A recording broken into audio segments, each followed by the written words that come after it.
Hello, everyone. This is Lynn.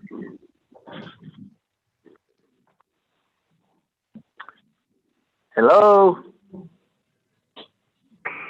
Hey, Lynn, this is Bob Ritchie. You doing all right? Yeah, Bob, I'm doing good. I couldn't get in on the Zoom meeting. There's undoubtedly something wrong with this PC, the laptop. I couldn't get in on my commissioners meeting on Monday either.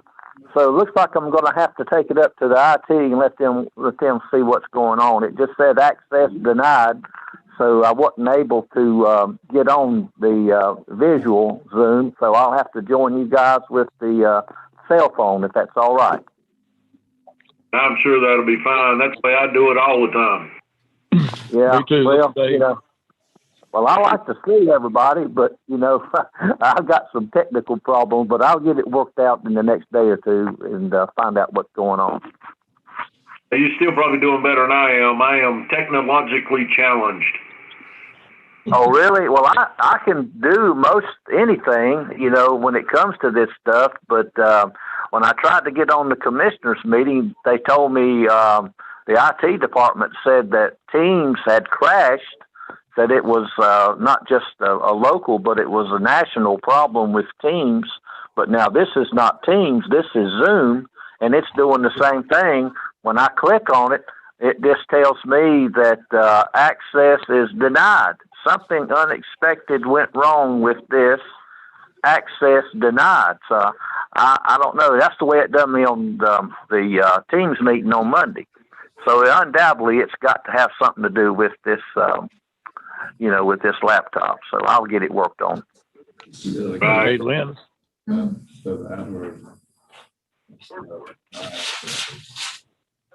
Hey, Lynn. Hey, is this Dave? Yes, Dave. How are you? I'm good, brother. How you doing? I'm doing well. Did you get the feeling maybe that you've been removed from the commission and somebody forgot to tell you? I didn't understand you. What'd you say, Dave? Yeah. Did you get the feeling that you might have been removed from the commission and someone forgot to tell you? No, I didn't get that feeling because, I mean, I had just talked to them. I figured they wanted to hang on to me a little bit longer anyway to make things work, you know. So, yeah, but I usually try to get on the visual part, you know. I mean, it's bad enough being where we can't meet face to face.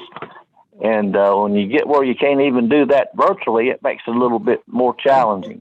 But incidentally, we are going to start back on our in-person meetings, starting with our April work session, just for whatever that's worth. Yeah, okay. Well, but now some of the do what now? I was going to say when Hector Henry was still on the city council, he was in Iraq or Afghanistan. Well, I can't remember where. He would get connected through Skype, and yeah, he didn't connect one meeting, and the next meeting he got in, and he said, "Well, I thought maybe you guys took me off the council while I was gone. I couldn't get in. He said, I thought maybe you cut my access to it." Yeah, that was a big loss right there. I'll tell you, that was a big loss. You know, for the city council and for Cabarrus County. He was a great man. Yep. All right, go quick. All right, call this meeting to order. I'm gonna do a quick roll call. Jeff. Here. Sarah. Here. Mike. Jonathan. Here. Dave. Here. Lynn. Here. Bob. Here. Tim. Here. All right, we're gonna move right along. We do have Mike. Yep, I see Mike. I'm here. We got it. All right, moving to unfinished business approval for the meeting minutes of February 18, 2021. Move for approval, Mr. Chairman. Got a motion on the floor. It's Lynn, second. For second, all in favor, say aye. I'm going down the list. Jeff, Aye. Earl, Aye. Mike, Aye. Jonathan, Aye. Dave, Aye. Ben, Aye. Bob, Aye. Jim. All right, so if you pay attention, we have a consent agenda to approve today. There's 3 items in there. Hopefully everybody had a chance to at least look at what those 3 are. And if you're good, I'll entertain a motion to approve the consent agenda. Motion to approve, Jonathan. Second, Carol. I'll do all 3 at the same time. Okay. All in favor, say aye. Going down the list. Jeff, Aye. Darrell, Aye. Mike, Aye. Jonathan, Aye. Dave, Aye. Lynn, Bob, Jim. Aye. Thank you. And if we didn't hear you, we're going to assume yes until otherwise proven guilty or whatever. All right, going to new business. Presentation of financial condition. All right, I'm gonna turn the meeting over to Mitch DeGovio from Davenport. Mitch, are you there? I'm here. Good afternoon. Try and share my screen here for everyone. Can everyone see my screen now? Yep. Okay, great. Well, appreciate y'all having us this afternoon. I know we've talked over the last several years regularly about the financial conditions update, particularly in light of some of the larger capital projects that you all have under consideration and are coming up over the next few years. So this is an update of where we are over the last year, and I think it's going to reflect the updated CIP and some of the potential borrowings that you all may be considering over the next couple of years. So just to orient you for the presentation, we're going to start off with a brief refresher on key credit utility factors to kind of frame the discussion on where you all are financially. We're going to go through the recent performance up through audited 2020, and then we're going to look at layering in the planned capital program and projecting out those financial results into the future. So as a starting point, the authority, it does not have a credit rating. Obviously, a lot of the member jurisdictions have credit ratings themselves, but the authority is not rated. And this will be an important consideration as we move forward and think about funding capital projects, whether we fund the capital projects through a bond issuance in the municipal market and have to get a formal credit rating from the national credit rating agencies, Moody's, Standard & Poor's, and/or Fitch, or whether we go through a direct bank loan process. The banks will do their own internal credit due diligence and assign a credit score internally, which will drive the interest rate that they provide you. So it's important to keep in mind the authority's credit and credit status when thinking about funding the capital program. And I should have said this up front. Feel free to stop me along the way, ask questions. I'm glad to make this conversational, so don't worry about interrupting me. So I'm on page 5. There's page numbers in the bottom corner if you can't see my screen very well. But page 5 is a summary of the way that rating agencies look at utility credits and the key factors they focus on. And the banks are going to do something very similar. They follow a lot of the same key credit factors that the rating agencies do. But the rating agencies have a very transparent process that gives us good insight into their analysis. So if we look at some of the key credit factors, And we'll focus on the top left corner, Moody's rating methodology, because it's the most concise. They look at 4 key factors for a utility rating. System characteristics is 30% of the overall rating.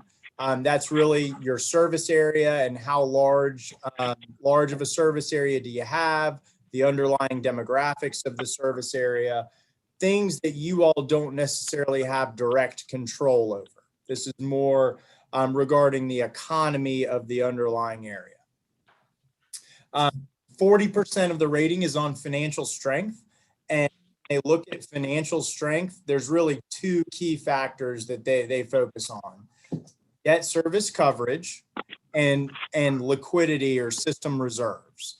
And we're going to get into those in a little more detail. Those are the 2 key factors that we'll focus on as part of our financial review and financial projections. But those 2 items, debt service coverage and system reserves, are major factors in that financial strength, which is about 40% of the overall credit.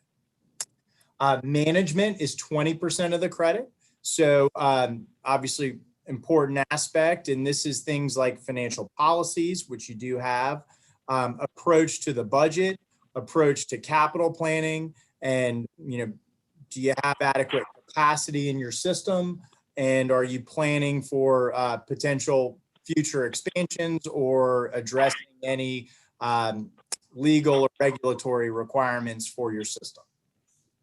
And then finally, 10% of their rating related to debt provisions and underlying bond documents. So I think the couple key takeaways here going forward for the financial review are: there's about 30% of your rating that you don't have direct control over. That's the underlying economy, service area, demographics.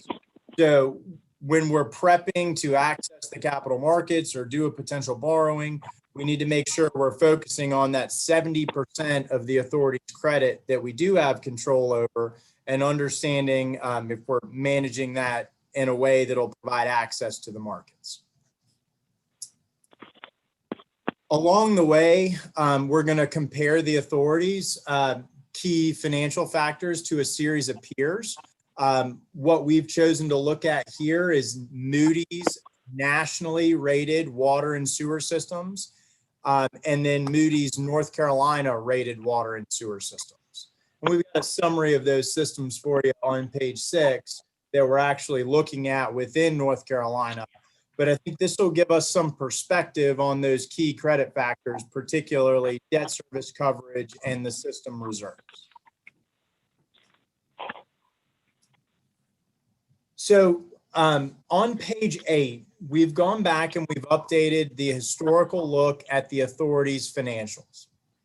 And what we're showing is a 7-year look back, fiscal year 2014 through fiscal year 2020. And I'll orient you to the summary of results we have here. And I'll talk off of the fiscal year 2020 numbers.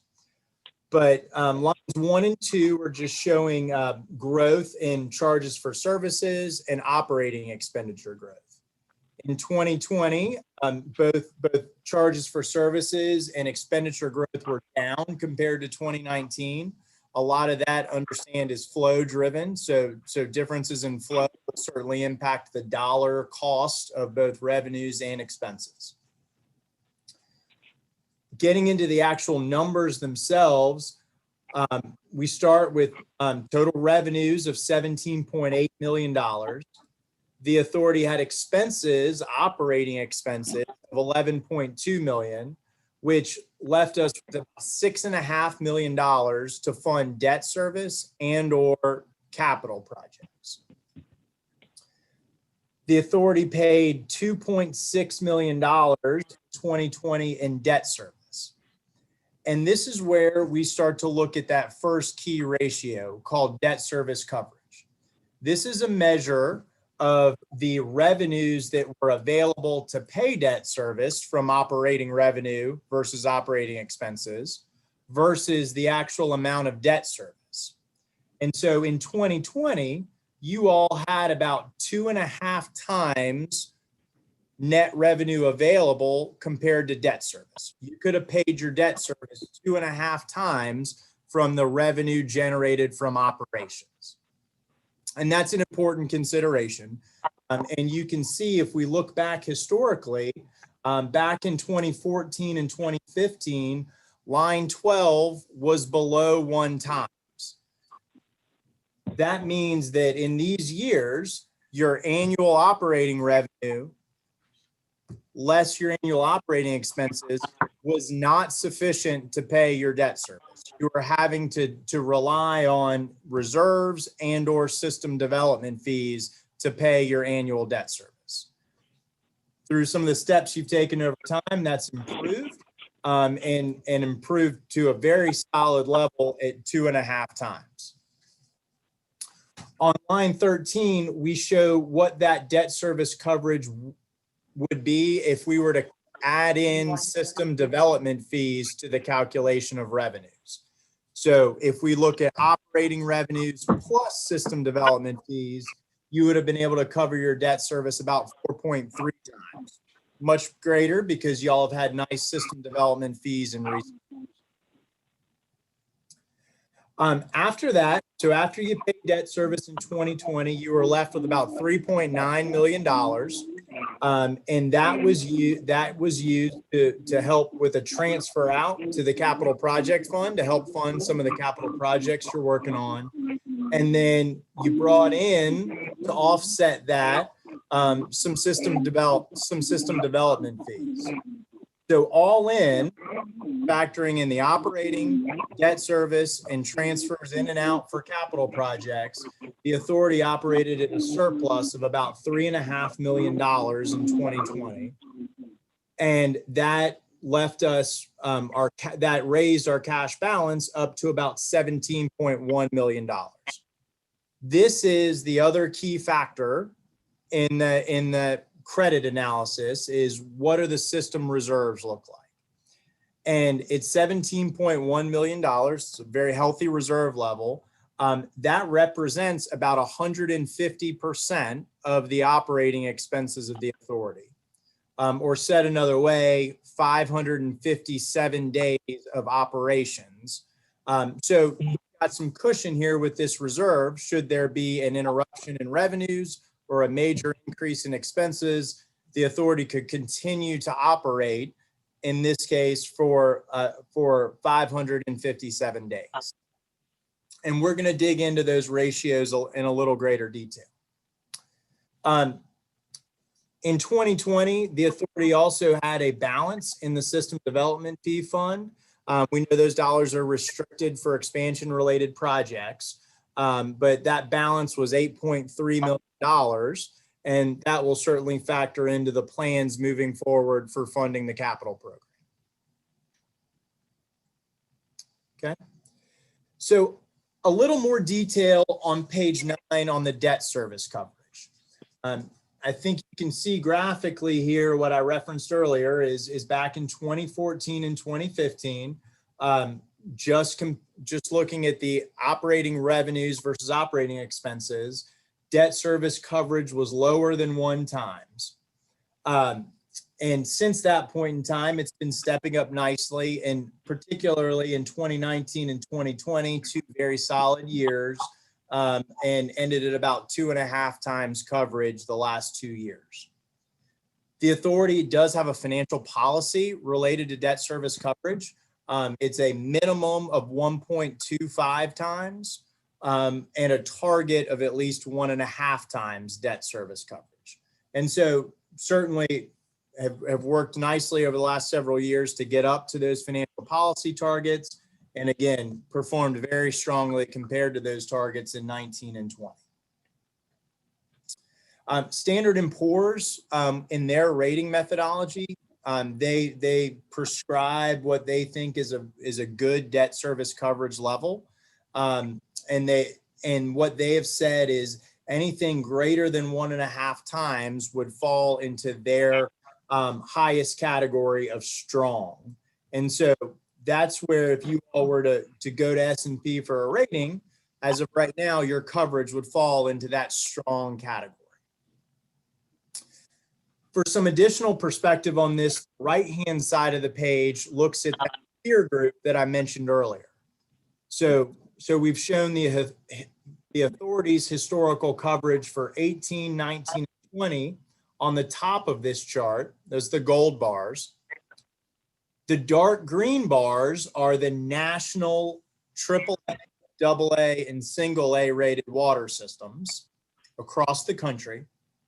And then the light green bars are the North Carolina specific AAA, AA, and single A water and sewer systems. And what we're graphing on this peer comparative is the median for each of these categories. So half of the data is higher and half of the data is lower within the range. What we're looking at is the midpoint of all of the data. And what you see is these medians for the AAA and the AA rated credits, either nationally or within North Carolina, are generally over that 2.0 times debt service level, closer to 2.5 times debt service coverage.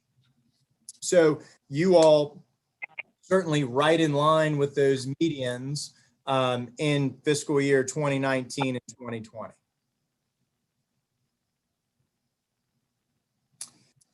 Page 10 is a look at the other key credit factor, the liquidity. And we're measuring this both as a percentage of operating and maintenance expense, as well as in days cash on hand. They're the same calculation, just two different ways of looking at it.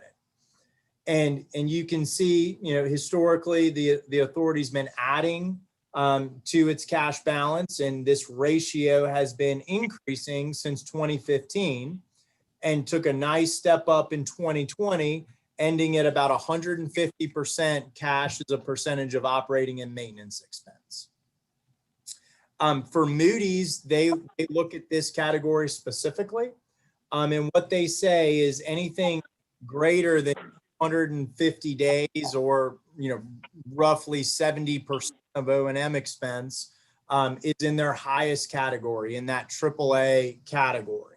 And so you all right now would be under this ratio, would be in Moody's highest category. And then again, revisiting the peer comparatives here, same exact setup as on the debt service coverage chart. But what you see is your medians here for unrestricted cash are a little bit lower than the national AAA and the North Carolina and the national AA, as well as a little bit below the national North Carolina AAA and North Carolina AA medians, but certainly well within the range of those medians, and I think in a strong position related to your liquidity. So just put together a few observations based upon this recent financial history. 2014 and 2015 were certainly lower years in terms of the financial performance. Our coverage fell below 1 times from operating revenues. And we've talked about that over the last several years and working towards building up the financial strength of the authority to be able to access the credit markets. And I think you've done that nicely through a combination of the system growth that you all have seen, as well as some of the steps you've taken on rate increases. You've really improved that financial position. Again, ending at 2.5 times debt service coverage in 2020 and over 150% cash. I think the policies that you all have adopted are a great step as well in preparing to access the capital markets, and perhaps something that you want to revisit over time as you think about talking to the rating agencies. But at this point, I think it's fair to say that you all have positioned yourself nicely to enter the capital markets, to borrow money to fund the upcoming CIP, and no issues taking the authority to either the credit ratings or putting y'all's credit in front of the banks and asking for funds to fund the capital program. I think y'all have done a nice job over the last several years in positioning yourself well for this capital So I'll stop there for a second. I've been talking for a while. Happy to answer any questions, or we can keep rolling into the forward-looking capital plan and forward-looking financial performance. All right. I'll take that as a keep rolling. So when thinking about the financial pro forma and projecting out in the future, first wanted to start out and make sure we know what the authority's existing debt profile looks like. And you all have about $6.5 million in debt outstanding, and it's all paying off by fiscal year 25. And in particular, you see from 21 to 22, there's a very nice step down in debt service of over $1 million. And then it's all paid off by fiscal year 25. So this is going to be very helpful in looking at funding the capital plan, as your existing debt is going to roll off completely in 5 years, sets you up nicely to take on that new debt service. In terms of the current capital plan, I'll blow this up a little bit. I know it gets a little bit small on the page. Hopefully everybody can see that. But in terms of the current capital plan, we've broken this out into a couple different categories. First, there's the repair and replacement projects. And think of those projects as kind of the ongoing maintenance and upkeep and depreciation funding of the system. Things that you're going to have to invest in every year and keep upkeep to maintain the system in good working order. In 2022, that was a total of about $2.65 million in the FY22 proposed budget. And I think some of that was because of the decline in debt service we saw from fiscal year 21 to 22, that allowed you all to do a little bit more by the way of pay-as-you-go capital funding in this, or will allow you to do more in the fiscal year 22 budget process. Going forward, we have assumed for these routine repair and replacement projects, we've assumed the FY19 budget level will maintain going forward, and that was about $1.96 million. So call it about $2 million a year in annual repair and replacement projects. The second category that we're looking at is the major CIP projects. These are the large multi-year kind of big ticket items within the CIP.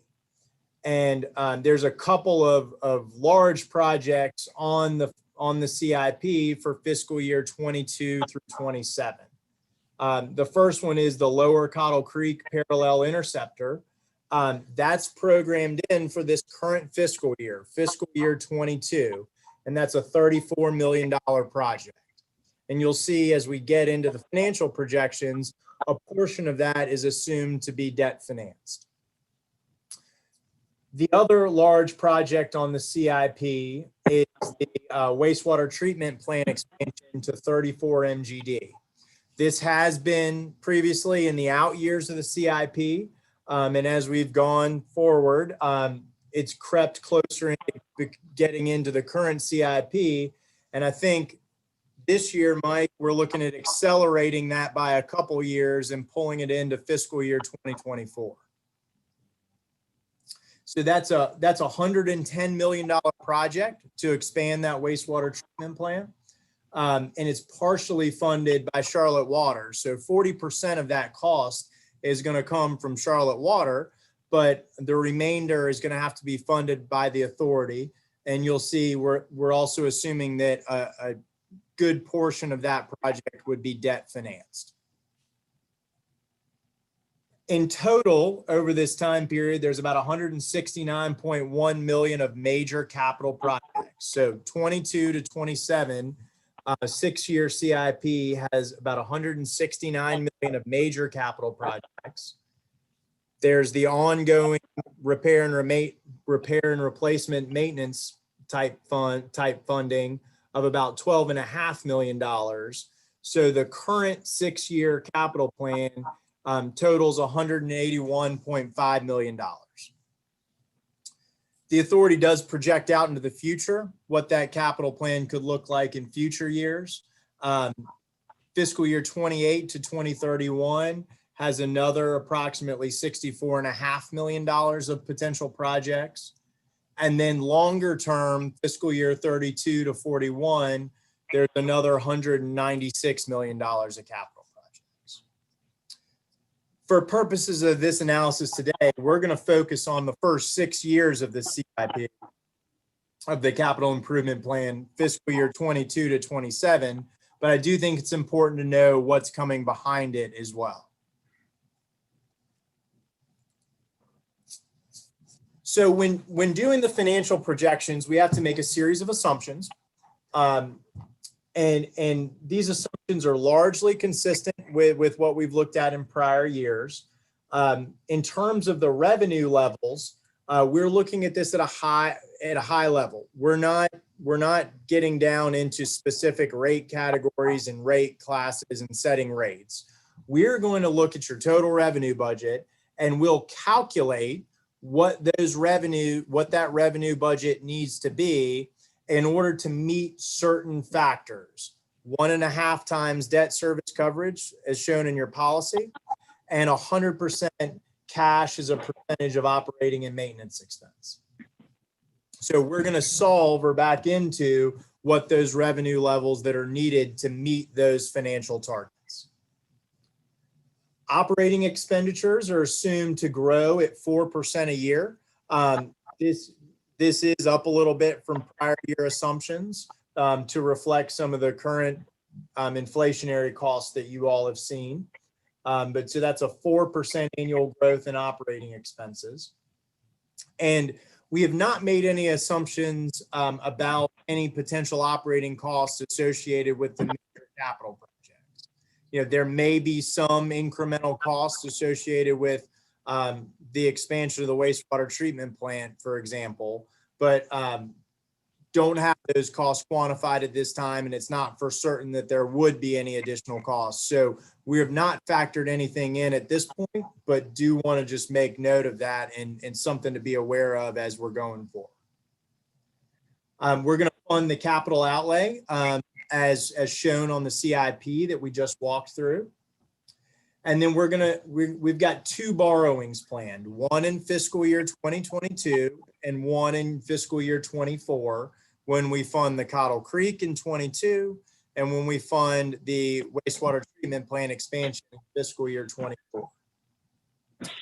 We're going to assume that both of those debt issuances are amortized over a 25-year period of time at a 4 or a 4.5% interest rate, building a little bit of cushion into the later issuance for potential rate movement going forward. And when we get into looking at the wastewater treatment plant expansion, we have assumed a 1-year interest-only period on that financing, thinking that type of project, an expansion project, is going to have a longer construction period before you start realizing the benefit of the capacity. So we don't want to start paying back principal until you get the benefit of that additional capacity.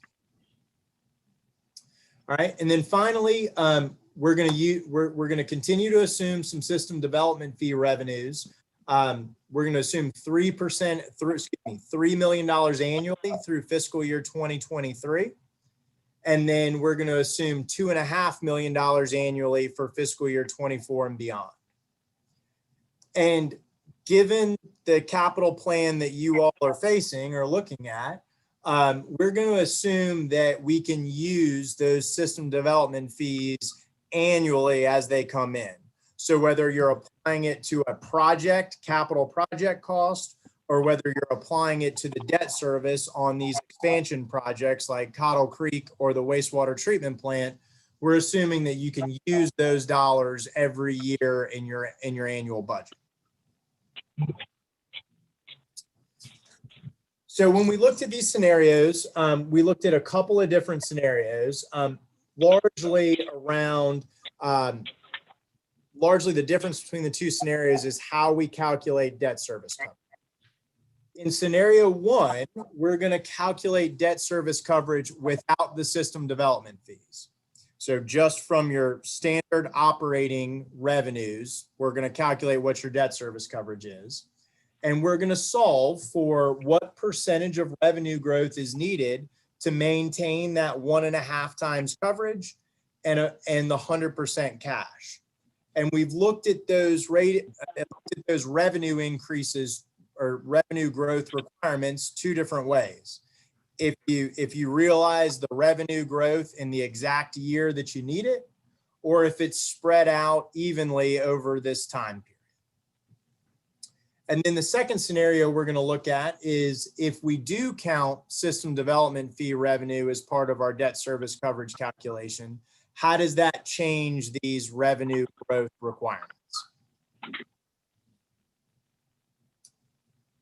So let me walk you through page 18. This is scenario 1A, where we're going to solve for the revenue growth in the year that it's needed. I'll walk you through this page, and then you'll see the other cases follow a very similar suit. So what we've done on page 18 is we've carried forward this projection from the 2020 audit. We've included or dropped into our model the 2021 budget, as well as the 2021 proposed budget that y'all are going to be talking about. From there, we apply our growth rates to the 2020 proposed budget figures to project out what operating expenditures are going to look like into the future. We are also layering in, so those operating expenditure adjustments are on line 6. You can see the growth operating expenditure budget there, assuming the 4% growth. We then have our debt service. You've seen the existing debt service numbers, and we know the final payment on those are in fiscal year 25. Then we layer in our planned new debt service. And this new debt service is coming online starting in fiscal year 23. We are borrowing money in fiscal year 22. Down on line 19, we're borrowing right at $24 million to fund the Cottle Creek project. Now you remember that project cost more than $24 million, but what we're doing is we're using your remaining system development fees to offset that project cost. As we understand it, that's an expansion related project, and that's a good use of those system development fees. So that reduces the amount we need to borrow for the Cottle Creek project to right at $24 million. And that debt service starts the following year in fiscal year 23. You can see the debt service, if we go back up to line 10, the debt service again takes a step up in 2025. That's when the borrowing for the wastewater treatment plant expansion comes online. 2025 is an interest only payment. And so the debt service again in 2026 steps up one last time when we start paying principal on that project. And under this scenario 1A, we've assumed the borrowing for that wastewater treatment plant would be about $66.5 million. Again, you will have built up some reserves that can be used to offset the project cost up front, so you don't necessarily need to borrow for the full amount. And you're also getting $44 million from Charlotte Water to offset those project costs as well. So you can see in this case that new debt service on line 10, when that all comes online, we are looking at on line 12 debt service coverage of 1.55 to 1.5 times. That's what we've solved for. And you can see in order to generate that level of coverage, we needed to see growth in fiscal year 23 of just over 5%. Didn't need any growth in 24. We needed another 20% in 25, another 12.75% in 26, and another 2.4% in 27. And when we talk about this growth, we're talking about system revenue growth. It's not necessarily rate increases. It's just the overall revenue budget, whether it be through a combination of natural system growth, rate increases, or some combination. We need our revenue budget to grow by these amounts. And if we realize these growth levels to maintain our 1.5 times coverage, our cash balance is going to remain around 100% of operating and maintenance expenses. We've designed this where our borrowings are going to help maintain those cash balance levels. The alternative way to look at the system growth required is on page 19. And it's the same funding approach to the capital plan, same operating expenditure growth assumptions. But what we've done is, as opposed to having large increases and off years in revenues, we've assumed that revenue growth gets smoothed out over fiscal year 23 to 2026. And what you see is, as opposed to seeing large jumps like a 20% growth needed in 25, you end up just under 9% growth is needed for fiscal year 23 through 26. And again, that is not necessarily rate increases, combination of natural system growth and rate increases. The other thing that I'd like to point out, if we're looking on page 19, case 1B, our line 12, our debt service coverage from operating revenues remains at 1.5 times coverage. When we look at the system development fee revenue factored into that calculation, that's a higher number. It stays at right above 1.9 times. So again, you're in a very strong position in these scenarios with your operating revenues covering your debt service by 1.5 times. We add system development fees on top of that, and the coverage levels improve. So the other scenarios that we wanted to look at are, what if we solved for our policy target of 1.5 times if we included system development fee revenue in the calculation of debt service coverage? And this is certainly a possibility. Other utility systems do calculate it this way. And for the authority, I think the question is going to be, as we prepare to enter the bond markets and pursue these financings, what do our underlying bond documents allow us to do in terms of coverage, and how strong are our underlying agreements? That will really have a factor in whether we should be counting system development fee revenues or not in the coverage calculation. But for perspective, if we do calculate coverage with system development fee revenue, what you see is on line 13. Now we're solving for line 13 equal to 1.5 times. We would only need in 2026, we would need less than a 15% revenue increase to generate that 1.5 times coverage. Whereas in the prior scenario, we needed 20% revenue growth in 2025 to meet coverage without system development fees. So this certainly improves the results or reduces the revenue growth that we need to see. The other important factor here is, while we're solving to maintain coverage at 1.5 times with system development fee revenue, in every year, our debt service coverage from annual operating revenue without system development fees remains above 1 times. So what that says is you're still going to be able to pay your debt service from operating revenue. Even if you have a really bad year, you don't get any system development fees, you still have your operating revenue at a level that will cover your debt service. that's going to be an important factor in the credit conversations associated with the borrowings. Then finally on 22, same calculations, solving for line 13 to remain at or above 1.5 times, but we've smoothed out that revenue growth requirement from fiscal year 23 to 26. And that's down from just under what was 9% or just under 9%. It's down to about 6.5% revenue growth you'd need to see.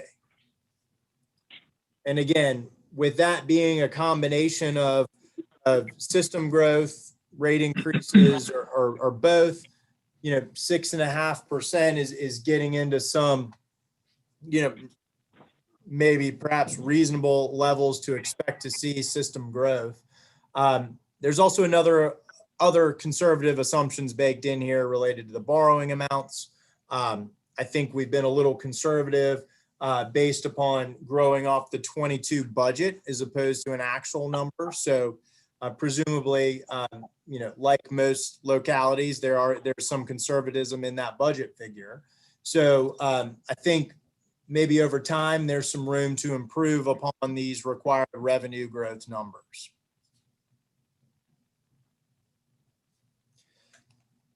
So just to wrap things up on my end, and again, I know this is a lot of data that we've thrown at you, and I'm happy to answer, but just to wrap things up on my end, the authority has a large capital plan. Y'all have had a large capital plan over the last several years that you've been working towards.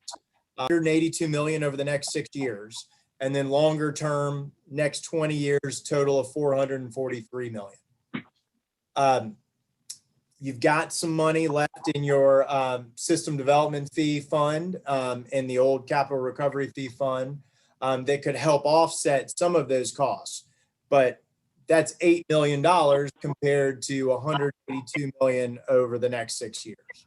So we know there's going to need to be some borrowings to help close the gap and spread the costs out over time. And in order to do those borrowings, you're going to have to demonstrate this debt service coverage, these debt service coverage and liquidity levels in order to access the markets, whether it be through the public markets or the bank. And in order to do that, we're going to need to see continued revenue growth. Again, I use that term specifically, revenue growth, because I know y'all are in a very, very much growing area.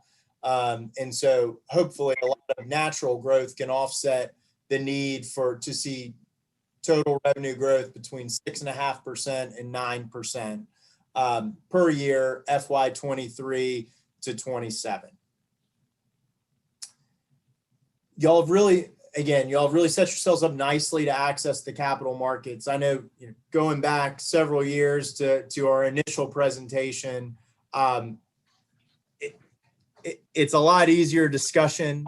I can say a lot more definitively that you'll be able to demonstrate to the rating agencies you've got 4 solid years of historical financial performance, and you've demonstrated your ability and willingness to maintain a healthy financial system. No issues from our end, seeing you all being able to access the capital markets. And when we do access the capital markets, the authority doesn't have any revenue bonds outstanding. So we're going to be starting from scratch, establishing bond documents. And in this case, we called it a general trust indenture. That's where you're going to make certain promises to the people who are buying your revenue bonds. One of those promises is going to be you are going to pledge the net revenues of your system. So your operating revenues minus your operating expenditures equals net revenue. That net revenue is what's going to be pledged to those bondholders. They're not going to have a security interest in the plant or any of your lines. They're not going to have a mortgage on the plant.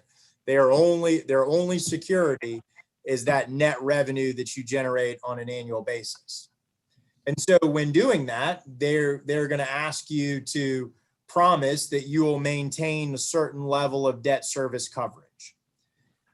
And in calculating that debt service coverage, they're going to make us define what is included in revenues. And that's where this conversation about with or without system development fee revenues comes into play for the bond issue. And one of the key factors, I think, in establishing that credit, both the bond documents and what our coverage ratio is, what we promise, is going to be the underlying service agreements. I mean, that's really the strength of the authority. A lot of really good underlying member jurisdictions. The rating agencies or investors are going to look at the authority, but they're also going to look through the authority to the underlying member jurisdictions.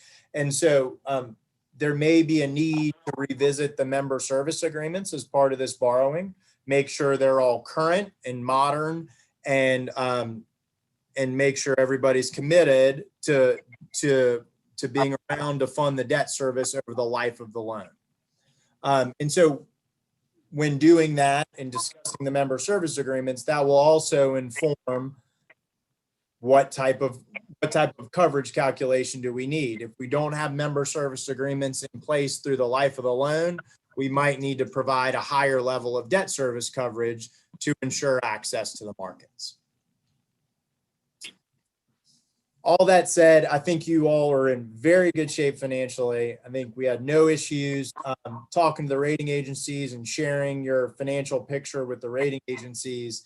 I think the steps you've taken over the last several years have really set you up nicely to fund this capital plan.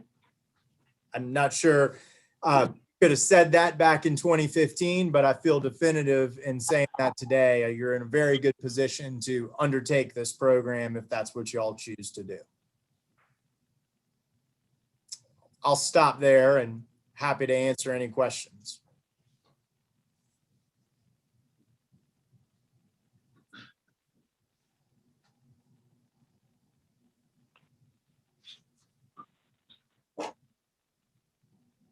All right.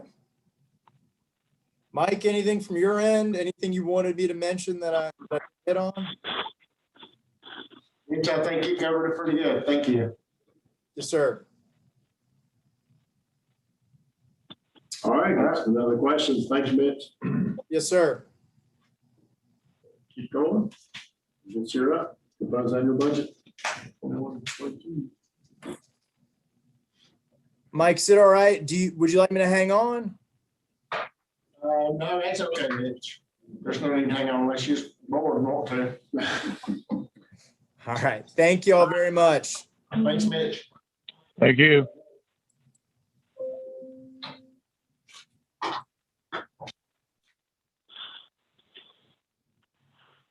Ready? I'm going to do a short presentation of the budget for you. I'm not going to read the budget message or anything, but there are a few things I'd like to highlight and to mention. After that, we need to decide whether we want to have some work sessions or not. And then also set the public hearing for the April 15th board meeting if we're ready to adopt it at that point. So I'll start, and please ask questions if you have any. For the budget, I'm recommending a 1.3% increase in the rate. That's about 10 cents per month for 5,000 gallon customer, about $1.20 a year for a customer. Increasing the budgeted flows to a little over 7 billion gallons. When you combine those two, the increase in flows and the increase in the rate, that comes to about 7.4% growth in revenues. So you can kind of use that to go back to Mitch's discussion about a 6% increase annually. So it's not out of sorts that we could reach that level, and hopefully we will be able to identify some cost savings in the future as we move forward and keep those rates increases lower on that. The total operating budget is $16,833,659. It's about a 0.5% increase in total. We did not use any retained earnings to balance the budget this year. There are no new positions included in this year's budget. I did include merit money in the 3 to 5% range for our employees on our evaluations that we perform annually. The total operating budget increased by about $500,000. There are 7 major areas where it increased. The merit increase and fringe benefits was about $170,000 of that. The local government retirement system had a mandatory rate increase of 1.1%, which is about $50,000. Chemicals were up about $60,000. Utilities up about $50,000. Maintenance up about $100,000. Contracted services for janitorial and sledge hauling was up about $40,000. And insurance, property and liability was up about $17,000. We added some new buildings and updated some shops, so our costs went up a little bit. The main part of the budget that's most impactful this year is our CIP. As been mentioned, we have $187 million of planned projects. The 2 most critical are the Lower Cottle Creek at $34 million, and the expansion of the plant, and our share would be about $66 million. I don't want to steal any of Chad's thunder, but we may need to phase part of the expansion project to accelerate some of the capacity. We need some incremental capacity in the interim. So we may end up breaking that borrowing into some smaller pieces. I am including a budget of $3.2 million for system development fees in the budget. That is a conservative number. We are running generally between $5 and $7 million a year for the last 2 or 3 years. But just not sure how much longer the housing boom will continue. So to be on the safe side, continue to budget at 3.2. Any excess we get, we will, of course, roll into reducing our borrowings in the future.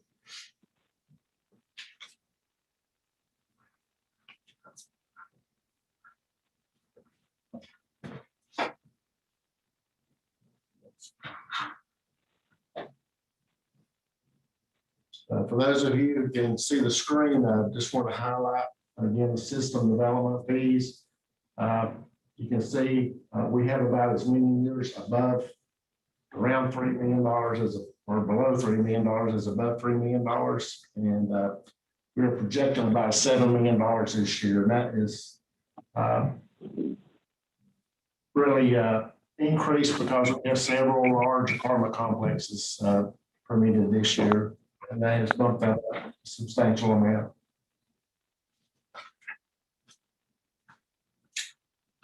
I want to mention one thing on the highlights that I included in the budget is investment earnings again decreased. The COVID started after we adopted last year's budget, and everything decreased in the way of investments, and the Federal Reserve pushed the rates even lower, and so I've decreased that from $385,000 to $100,000. We're lucky to get 10 basis points right now on investments. The other thing on the highlights is on the last page, debt service. Just wanted to mention that we paid off 2, in the current fiscal year, we're paying off 2 state revolving loans. Our annual debt service will drop about from $2.6 million to $1.5 million. That's a $1.1 million decrease. But out of that decrease, Charlotte Water pays $400,000 of that. So it leaves us with a $720,000 net savings. I did not decrease debt service this year. I held it the same and included that in your fixed charges. And we will use that money to help reduce the amount of borrowing we have next year. And that way our rates will remain level without having a dip this year and going back up next year. So just trying to smooth out the transition for that coming debt service.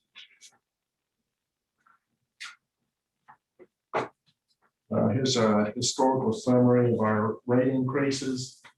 On the left-hand side were some pretty big increases. They were the result of Pilatex closing and several textile plants leaving at the same time. We had a period of no rate increases. Came back in and we had 5% rate increases as part of our financial plan of recovery. And you can see we've been bringing the rate increases down for the last 4 years after that.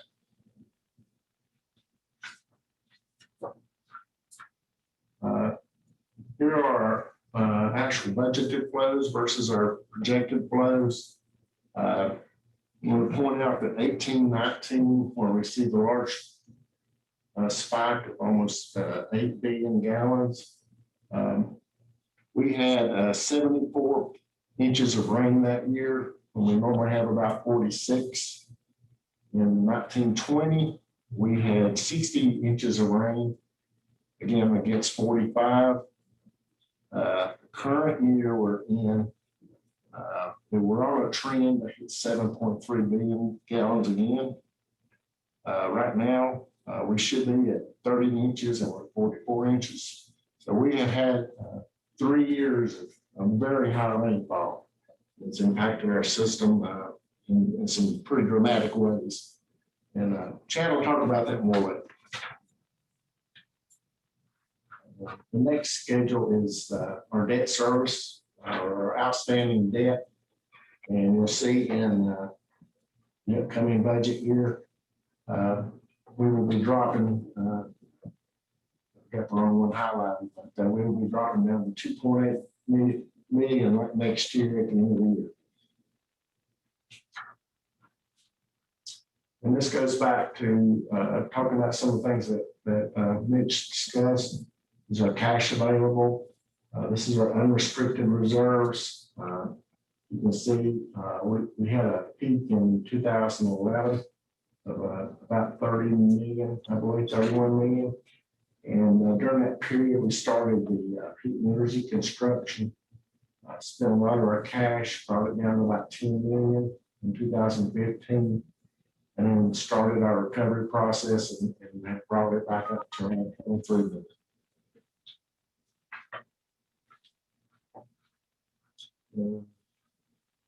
This schedule is our system development fees, and this is the balance. The balance is up and down, not because of annual revenues, but because of how we spend it on projects. Right now, at the end of this fiscal year, we're estimating we'll have about $12 million on hand, and that's part of what we will push back into either paying down the debt for Lower Cottle Creek or using to fund some of the advanced funding on engineering for the plant expansion. And finally, this is a schedule of budgeted charges. Someone have a question? Finally, this is a chart of budgeted charges. You'll see there are some minor increases in fixed charges between the jurisdictions between last year and this year. It's on the far right-hand side of the schedule at the top. That's just because of the differences in percentages that flow from year to year. You'll see a big drop in Charlotte Water's fixed charges. And again, that's part of the debt service that was offset for them. You'll also see in the variable charges in the next section down that we're showing increases in most budgets based on flow increases. We're showing a decrease in Kannapolis. We have seen a pretty significant decrease in flows from Kannapolis, and we believe they have addressed some ionite issues that have had some major impact on their system. We've watched about 6 months now of significant decreases, so I've incorporated that into the budget.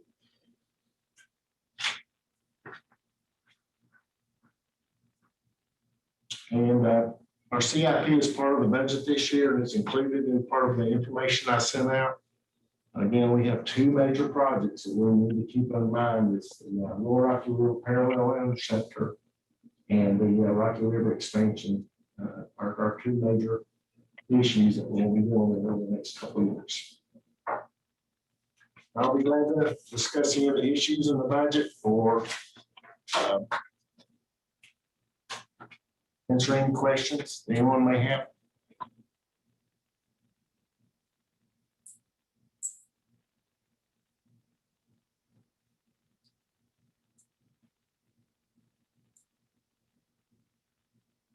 Anyone have any questions?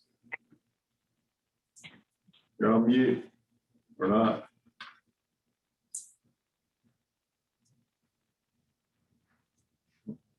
When I ask them about the budget work session 3.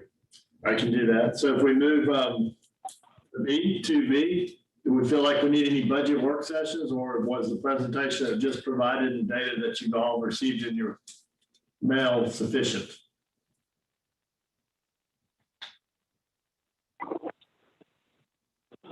Mike, as for me, being the new member on the board, I felt like, as I mentioned to you in an email today, that I really appreciate the full disclosure, full transparency there. And, I think that anytime that as I look through it, when I would have questions, if I just look a little bit further, I'd usually find the answer to my question. And so as for me, I don't see a need to have work sessions, but whatever the board does will be fine with me. Thank you, Lynn. Anyone else wish to comment?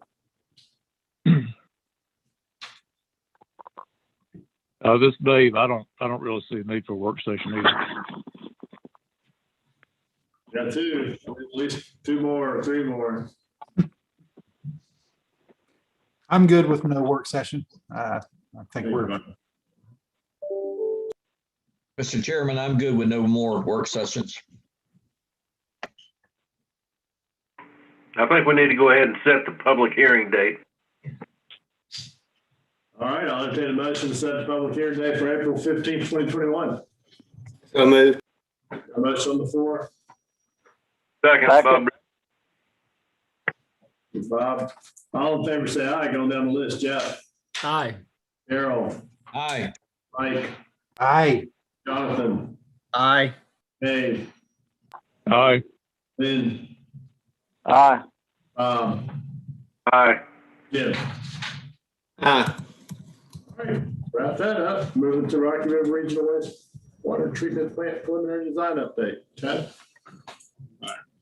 Mr. Chairman, members of the board, we now move on to the phase of the meeting where we talk about spending the money that we just went through the presentations on.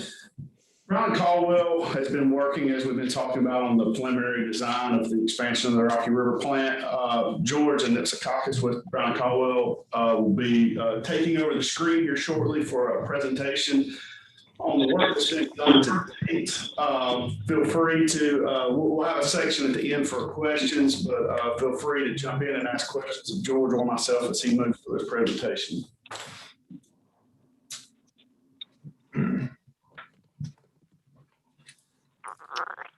Thank you, Chad. Can you all hear me okay? Yes. Yes. Yes, I can hear you.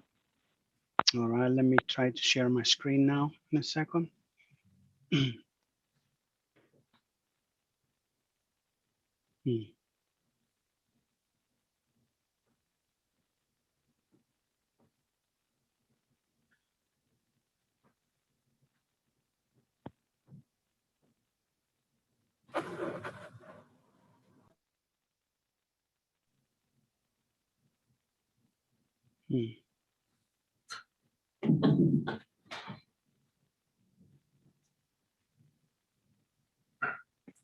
Hey, George, if we need to, we can pull up the PowerPoint here and share it if you just want to talk through it.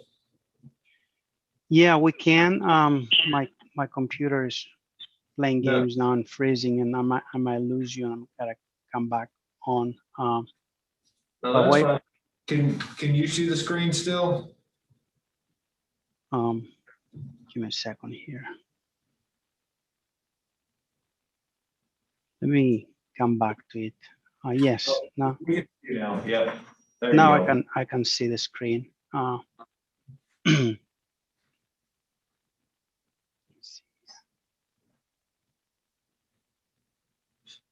So you all see my screen, is that right? Yes, sir. All right, so let's get started with this. Let's see. So like you heard the previous speakers about the Rocky River Regional Wastewater Treatment Plant expansion. That's a big project. We've been doing a study for about a year now on how to expand the plant from the current 26.5 MGD to 34 MGD. So the objectives of the study, if you will, and preliminary design, because we went all the way to 15% design, which is a little bit, but we wanted to have some kind of a conceptual level design to do a good cost estimate at this point. We want to expand the plant to 34 MGD. That's 7.5 MGD more than what you have now. And then when is a big factor too, like what would be the schedule of when we need to expand. On the how, it's how we manage the project and how we do the analysis. So I'm going to go through what we did and how we came up with the alternative that we are all basically designing around, and feel free to stop me anytime you want. So your treatment plant is 40 years old now, and you know, we wanted to do our due diligence and do a good job and not leave any of the newer technologies you know, not checked or anything like that. So along that framework, we came up with 5 alternatives of how to expand the plant, and I will briefly describe them, and I'll hit the main pros and cons of each one, and then we'll see. I will show you how we came up with the one we came up. But going from the left to right, alternative 1 is kind of the status quo, what you have now and what you're doing at the plant right now. Remember, if previous discussions, maybe we talked about that the plant is using high purity oxygen. It has a cryogenic plant. It generates high purity oxygen. And that's what the bioreactors use to do the treatment. That's kind of a technology of the past, very energy intensive and very difficult to maintain. No plants are built like that anymore. So alternative 1 is kind of continuing with that system and kind of limping along and maintaining it as best as you could. But eventually in the future, you know, in the next expansion, maybe you will have to, you know, do away with it. So alternative 1 is kind of do what you're doing now, but that requires a lot of, you know, additional secondary clarifiers that I have here in the disadvantages, and some of the new tanks that they needed, they were in places, you know, we're running out of sight in places very difficult to get to with piping going to it and coming back from it. Alternative number 2 is again continuing with that high purity oxygen system, but now reconfiguring the plant to a more simple flow through, kind of a parallel flow system that allows you to run more flow, kind of the existing footprint. Again, the drawback here is that we are still stuck with a high purity oxygen plant, but the infrastructure to do this work for this alternative 2 is more feasible than alternative 1. Alternative 3 is the alternative that you know, kind of doing away with the high purity oxygen and kind of converting the plant to a traditional plant, or what you see these days, a more mainstream plant, which is we're using ambient air and blowers and diffusers to support the biology in the bioreactors. So we wanted to evaluate that because if it was not going to happen now, this kind of conversion was going to happen in the future, if not now. So here again is this alternative 3 is very similar in the alternative 2, how they would work, how the water will flow, what kind of tanks we will need. So the only main difference is that one is using high purity oxygen, the other is using ambient air. And then alternatives 4A and 4B that I have here are kind of newer technologies. I won't describe it too much, but we wanted to look at what we call an intensified treatment, which are kind of the newer technologies or the technologies of the future, where you kind of do more with less structures, fewer tanks, if you will. So we wanted to see whether this particular technology, the granular activated sludge is called, or AGS, would fit well with your plant and would be feasible to implement. So 4A is converting the entire plant to that new technology, so all 34 MGD, and 4B would have been to convert only, or to build a new greenfield train, if you will, and do the difference, like leave the plant the way it is right now, and the 7.5 MGD of new flow will be this newer technology. Small footprint and much better treatment with this technology, but as you will see in the next slides, the cost to do those is just non-competitive. Before I get to the cost, we looked at some non-cost factors that are really important to your team and your staff: performance, reliability, permitting, uncertainty, expandability, implementation risk, how easy to run the plants, integration is to the existing plant, automation.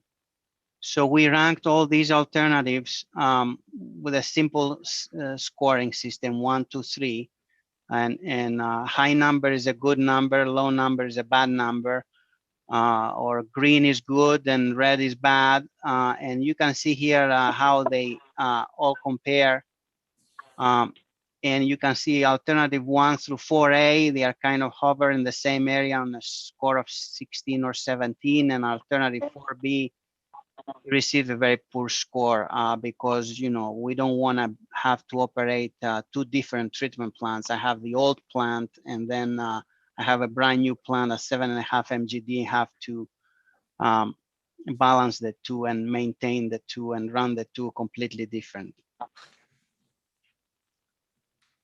Then we look at the capital costs, and like I said, we did a preliminary design. We did a cost estimates. So alternative 1 came out to be around 100 million. Alternative 2 a little bit more than that. Alternative 3 106. So these 3 within 5% difference, 5-6% difference. These first 3. And like I said, alternative 4A and 4B, the newer technologies, were out there, especially 4A to do the newer technology to their entire plant is 150 million. So 4A and 4B were not really considered any further. On top of the capital costs, we wanted to do some kind of a life cycle cost analysis. So we plugged in O&M costs, and mainly the differential O&M costs, right? This is a treatment plant. You're going to have the same number of operators, the same salaries, really no matter what you do. So the differentiators in O&M costs are electricity 1 and use of chemicals 2. So we did a net present value of those.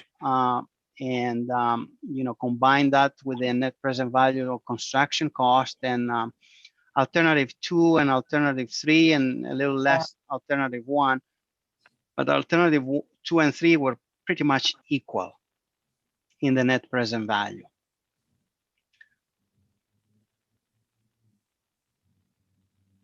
So going back and summarizing what I just said, because alternative 2 and 3 are kind of equal, and because it's very difficult to maintain the high purity oxygen plant and find firms that can support you, find parts, you're gonna make the conversion eventually.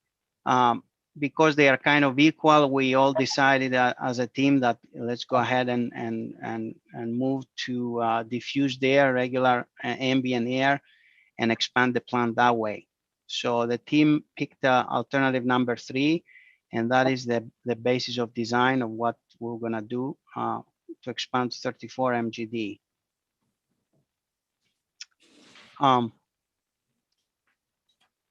Any questions so far? I'll show you a little bit on the screen here on the aerial how that will look like. Disregard the text to the left. So this is your site. This is an area of your site. The colored are kind of new structures. So I'm down here on the right side, the main pump station. Let me see. Can you see my cursor or no? Yes. Yes. Okay. So the main pump station pumps the wastewater up here to the headworks. We're gonna do a new grit removal facility. So there is a little bit of improvements here, and then we're gonna leave the primary clarifiers alone. And these are the high purity aeration basins that you have right now. We analyze them, and these basins can be maintained and reused in the new plant. We only have to raise the side water depth, raise the walls a little bit inside the tanks. We have enough freeboard to do that, so we are keeping them. They will become diffused air aeration basins. We are adding a zone up front, which we call them anoxic selectors or pre-anoxic zones. So we're going to add a zone to them. So these are basins 3, 4, 5, and 6, and then we're going to supplement them with another basin over here, basin number 3, 4. How did I say 3, 4, 5, and 6? Number 6 will be the brand new one. Over here in the blower building that I talked about, the blowers that will blow air to the aeration basins, the blower building will be right here. That's your secondary clarifiers remain the same. There will be a lot of rehabilitation within the tanks, and a little new partial flume to measure effluent flow over here. And the other big part of this expansion will be addition of 2 equalization tanks. 17 million gallon in total volume that will help you equalize the high peaks and the wet weather events that you receive now, and kind of feed the wastewater in a more controlled manner through the main plant, and kind of have a more steady state kind of a treatment. Another part up here that you see the centrifuge, you need another centrifuge for dewatering. And we need to pre-treat the scrubber blowdown water with a specialized treatment before we let it go back to the main process. So in a nutshell, that's what the expansion entails.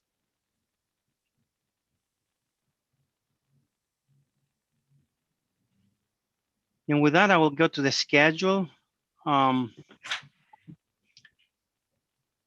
The top part is piloting and design. So what you see here from today, 2 years out to design, detailed design, and produce bid documents for this expansion. And then we have another 4 years down here that you see for construction, 2 + 4, 6 years.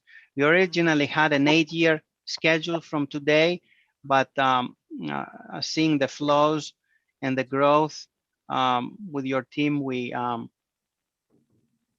decided that we need to accelerate the schedule. And right now we have it 6 years, but we're meeting next week to see whether we can accelerate it even further and have some kind of intermediate milestone, not go all the way to 34 MGD, and accomplish that within 4 years from today. With that, I'll be happy to answer any questions. This is all I had. Any questions from the floor? This is Daryl Hennett. I do have a couple of questions. When I look at the picture that you had just before this, where you were showing the layout, that one, yes, thank you. It seems to me that you're keeping most of the plant so far, and that the changes from high purity oxygen to ambient air, you're creating new blower building and you're adding a couple of equalization basins. But I'm scratching my head saying, I can't imagine that the cost is $100 million to do what you're talking about doing. It seems to me that the cost is exaggerated when you are keeping what appears to be 60% of the operating modules that are required to treat the system. It seems to me that the costs are out of sight for those small changes in the facility. So what am I missing? Why is the cost so high when we are talking about what appears to be fairly small change? Yes, and that's a good question. I don't know if you may have lost my screen, but the big ticket items are the new aeration basin, basin number 6, the blowers. You're looking at 7 new blowers in there, and large horsepower to be able to support all these aeration demand. The other big items, the 2 big items are the 17 million gallon equalization tanks. And it's just the cost of constructing wastewater treatment plants these days. If you did, there is a rule of thumb of, how many gallons, treated and dollars versus gallon treated. So, if you did the math with 7.5 MGD, say we have $110 million divided by 7.5, that is about $14 to $15 a gallon, which is not out of the normal range. The normal range of building wastewater treatment plants is anywhere between $10 to $20 a gallon, depending on the level of treatment that we have to provide. So your estimate is based on a per gallon or 1,000 gallons of additional flow. It's not really a true takeoff of the number of parts and pieces that you need in order to construct this new additional capacity. So you didn't go in and add each part and piece that you estimate that you will need. So you just did it by calculating the average based on the flow? Not at all. We did actual takeoffs at the and the appropriate class of estimate, and all these are available. I'm just letting you know that as a back check at the back end, if somebody wanted to check that quickly, a $15 per gallon is not an excessive cost for what you need to do here. No, we did a detailed cost estimate with takeoffs. I apologize. I'm still puzzled by the extravagant costs for what appears to be fairly small changes in the entire layout of the system. But I'll let it go at that and see if anybody else has any other questions. I did have 2 quick questions, not sure whether it's for you or for Chad. So the first one is, we know, once we get to the next permitting process, right, for the next expansion, that we probably anticipate some significant effluent changes. Have we considered that in this layout to make sure that the next planning effort, that we haven't put any things in the way or used any space that we might need later? And then the other question, selfishly, did I hear that the oxygen plant would be no longer needed? If you'll just clarify that. Yes, your second question, the oxygen plant will no longer needed. With the future additional limits that you may have. We're already working on taking care of the ammonia limits, and DEQ is pushing us with tighter limits on that. The new plant will meet those limits. We'll do full nitrification. We'll remove the ammonia completely. So I will venture to say no matter what DEQ gives us in terms of ammonia, we will meet those limits.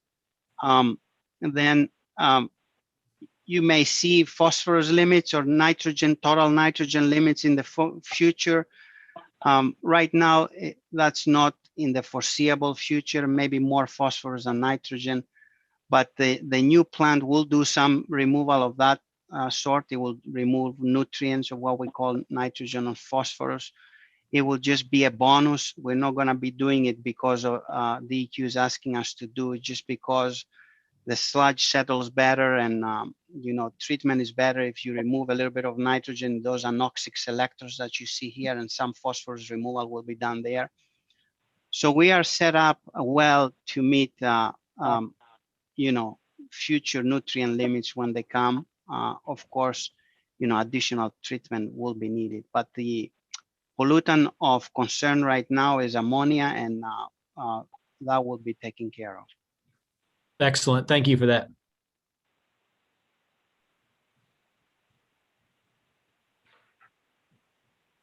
Any other questions? Mr. Chairman, I just have one in reference to Mayor Hennett's comments there. Of the total cost that we're looking at, I think you said it's $110 million.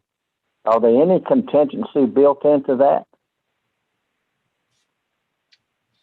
There is, but that contingency, of course, goes with the level of design, right? So we are at 15% design. So, and I can get you all the exact amounts of contingency in a second. But that contingency covers the uncertainty of the design, right? We are at 15%. We're not at 100%. So that contingency shrinks as we go to more detailed design. I want to say that contingency is about 30% right now, and I will verify that. The costs are also escalated to the future construction period, midpoint of construction. But the contingency, to answer your question right now, is 30% from what I recall, but I will verify that. Oh, so that's over $30 million in contingency. Is that right? It is right, but we follow the rules of the Association of American Association of Cost Estimators, and if your design is 15%, you have to carry 30% contingency. But that's right; it's a big number. Yes. Wow. Okay. Thank you. Mm-hmm. What other questions?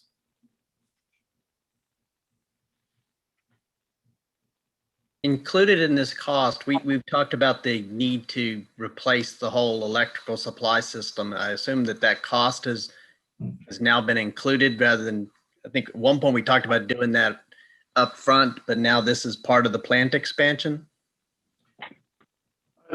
Jonathan, it is not included in that $110 million cost, but it is being, the designers of those two projects are working close together.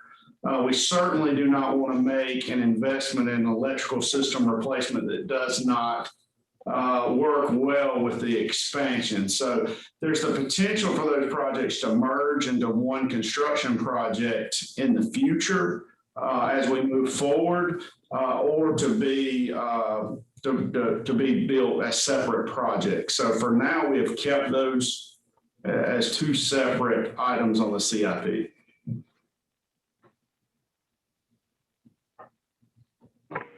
I have a couple of other questions too, Chad. Yes. How does this new design, how does the change from high purity oxygen to ambient air, what in the design is going to allow us to reach and to be sure that we're going to be able to reach the ammonia limits for tomorrow and into the future? So what is it? Is there something else that I'm missing in this changeover other than just high purity oxygen to ambient air that is going to get us to a point, or is it all based on just flow? Now that we'll have a little extra flow, we'll have a little bit more time in each segment or in each location throughout the plant so that we can get down to the levels that we're trying to get to? Is that the issue? I'm guessing I'm missing how is this what appears to be fairly minor changes in the design? How does that assure us with the kind of qualities we're looking for down the road? Well, and George may jump in here with me some on this. One of the major components of the design that we've decided to move forward with is, and it's some to address something that was brought to light 2 years ago when we had the treatment issues at the plant, when we had our non-compliance excursion that we worked our way through. What we really came to find was the impacts that the cyanide has from the scrubber water coming off the incinerator, and how that hurts our treatment processes in our aeration basins. So a big component of this expansion is a side stream treatment, pre-treatment, we could say, of the scrubber water before it gets into our aeration basins. That's going to allow us to go from a series operation where we go through step 1 and back through step 2 to a full parallel operation. Going to full parallel gives us more capacity within our plant and gives us, it helps our treatment system just function more efficiently. So that's going to be a big change there, is removing that cyanide issue and impact that it has on our plant. Okay. And how does the extra centrifuge affect some of this greater quality that we're looking for, or is that just because of the increased flow, we have to have increased centrifuge capacity? Yeah, the increased centrifuge capacity and solids handling capacity will be due to the increase in flow as we go to 34 million gallons and the increase in solids coming into the plant, tributary to the plant. So that's just to have the capacity in that system. Oh, okay. Thank you very much. Oh, you're welcome.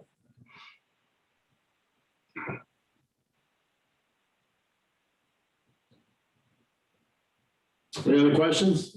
Or we're moving on to the request approval for the design. Okay. As we've been talking about here quite a bit, this is a big job for WSACC. It's a big job for anyone, but certainly a very large complex project for us to move forward through. We've also, Michael talked a little bit, and George talked a little bit about the fact of that with rainfall and growth impacts, as we discussed last month's meeting, we're seeing us getting much closer to our design capacity, especially on paper, than we like to be. So there's several steps we're working through right now, but one thing that's really a lot is we need to get capacity online as quick as we can, and looking at doing this in a phased approach and bringing, a chunk of capacity online earlier as part of this project may make a lot of sense for WSACC to continue to be able to support growth. As we're working through this scope and fee with Brown and Caldwell, this phased idea of doing this project is having to be discussed and incorporated with that. One thing we don't want to do is rush into a scope and fee. We certainly want to go through that process well. Want to have that discussion with the board. We want our legal counsel going through that. Charlotte Waters involved with that decision as well. But we also want to keep the design moving forward so Brown and Caldwell can continue to move towards that next step of a design. What we anticipate is being able to come back to the board no later than May, potentially next month in April, but no later than May, with a full scope and fee of what this expansion will look like. But what I would request for the board is to approve Brown Caldwell to proceed on a time and material basis for the next month or two on this design until we can be back to the board with a full scope and fee, just to keep our momentum moving.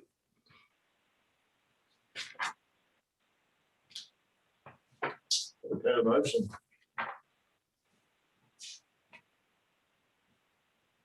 Mr. Chairman, so moved to allow to move forward month to month. Motion on the floor. I'll second that. Probably second. All in favor, say aye. Go down the list. Jeff. Aye. Darrell. Aye. Mike. Aye. Jonathan. Aye. Dave, Aye. Lynn, Aye.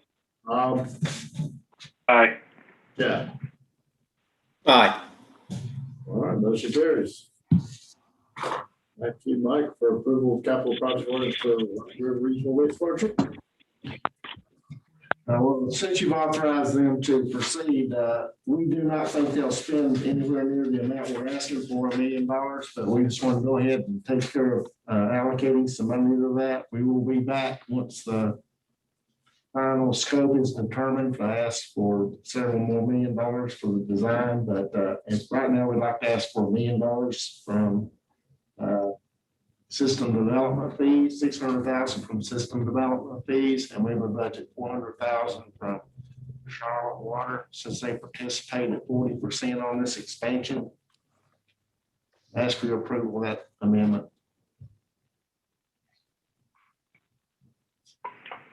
So move it. Bob, what was the second? Need a second. Jonathan. Jonathan, all in favor, say aye. Jeff, Aye. Errol, Aye. Mike, Aye. Jonathan, Aye. Dave, Aye. Lynn, Aye. Bob, Aye. Jim. Aye. Carries. You, Chad, scope of services and fees for extension and design. All right, so back in September of 2020, the WSACC board approved Brown and Caldwell to design the expansion of the Lower Rocky River Pump Station. Brown and Caldwell was selected because they're involved with the plant. The Lower Rocky River Pump Station is an influent pump station to the wastewater treatment plant, and they had extensive experience in large capacity pump stations. So it made a lot of sense to extend that business to them. They have proceeded through that design. We're at a point where we will be bidding that project next month, actually within the next couple of weeks. And I'd like to ask the board to award a contract with them for the bidding phase services and for the construction phase services on a time and material basis of an amount not to exceed $143,671. Be happy to answer any questions. It's Lynn. I move for approval. Motion on the floor. Second is Mike. Please second, all in favor, say aye. Jeff, Aye. Errol, Aye. Mike, Aye. Jonathan, Aye. Dave, Aye. Lynn, Aye. Bob, Aye. Jeff. Aye. Mike, thank you. Thank you. Now, asking for approval to transfer $200,000 of system development fees to this fund. It covers the engineering we've authorized, plus other incidental costs that may arise from awarding the contract and proceeding. Asking approval of the two budget amendments for the $200,000. Motion to approve. Motion on the floor. Second the motion, Dave. Properly seconded. All in favor, say aye. Jeff, Aye. Errol, Aye. Mike, Aye. Jonathan, Aye. Dave, Aye. Lynn, Aye. Bob, Aye. Jim. Aye. Motion carries. Now we're back to Chad. You guys are flip flopping. There's all sorts of procurement. All right, well, I think this is my last one. So That's the last one. all right. This once again has to do with the Lower Rocky River Pump Station expansion. As most everyone can imagine, pumps are a big part of expanding a pump station.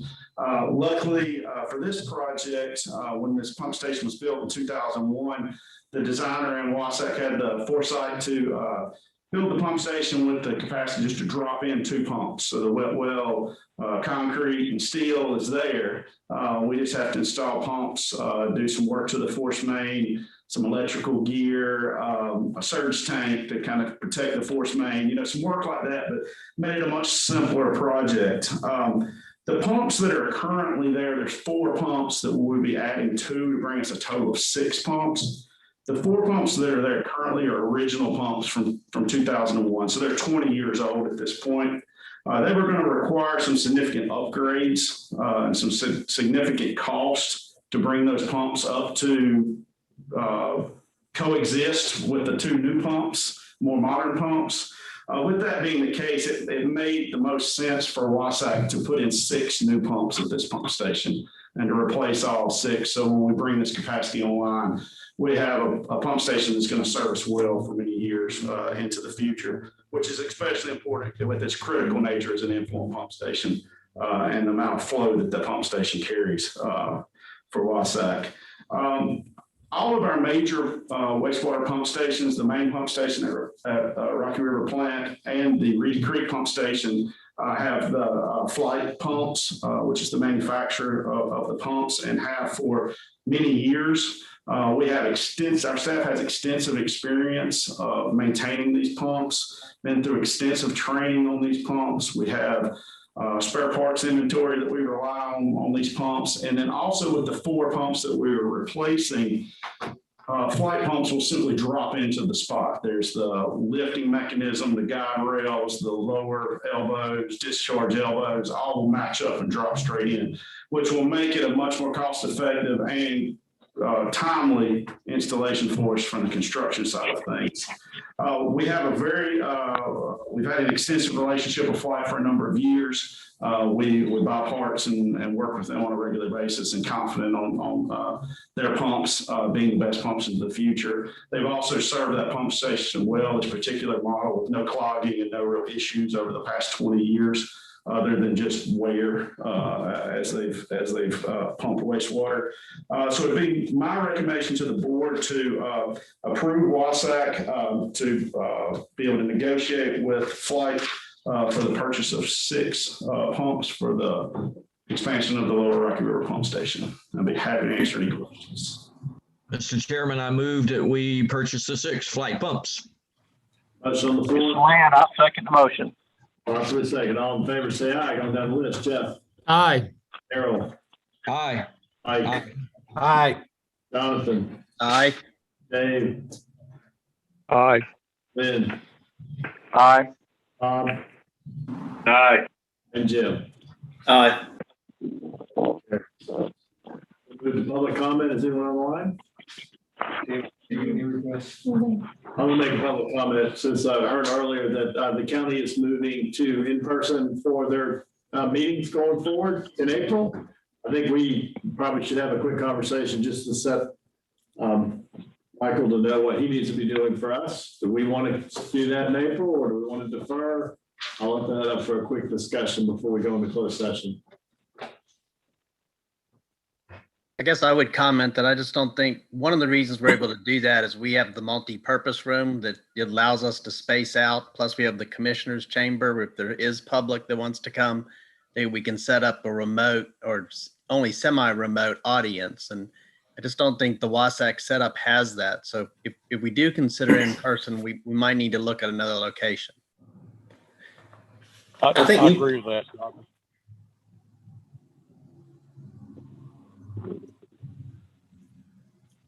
Any other comments?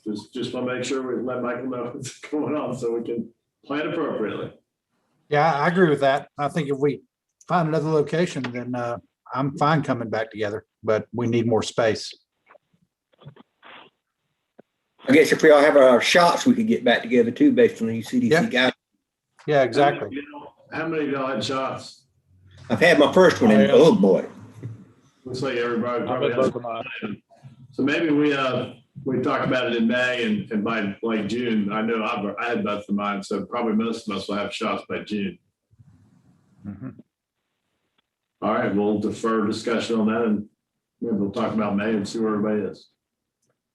All right, I'll entertain a motion to go into closed session for GS 143, 318, 11A1 and A3.